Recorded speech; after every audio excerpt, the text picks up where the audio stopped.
একটা দেশ, তার হাতে ছিল মেশিন গান, সামনে ছিল হাজার হাজার শত্রু, তবুও তারা জিততে পারেনি। শুনতে অবিশ্বাস্য লাগছে, কিন্তু এটা সত্যি।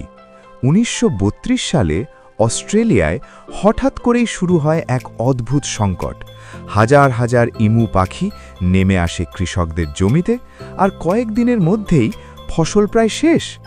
চাপ বাড়তে থাকে, আর তখনই নেওয়া হয় বড় সিদ্ধান্ত: সেনাবাহিনী নামানো হবে। হ্যাঁ, একটা দেশের আর্মি নেমে পড়ে পাখির বিরুদ্ধে যুদ্ধ করতে। মেশিন গান সেট করা হলো, টার্গেট ঠিক করা হলো, ট্রিগার টানা হলো, কিন্তু যা হওয়ার কথা ছিল তা হলো না। ইমুরা দৌড়ে পালালো, ছড়িয়ে গেল, আবার ফিরে এলো। তারা যেন বুঝে গিয়েছিল কিভাবে বাঁচতে হয়।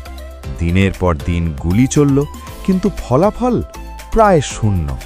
শেষে অস্ট্রেলিয়া চুপচাপ এই অপারেশন বন্ধ করে দেয়, আর ইতিহাসে লেখা হয় একটা যুদ্ধ যেখানে মানুষ সবকিছু নিয়ে এসেও হার মেনে নিয়েছিল পাখির কাছে।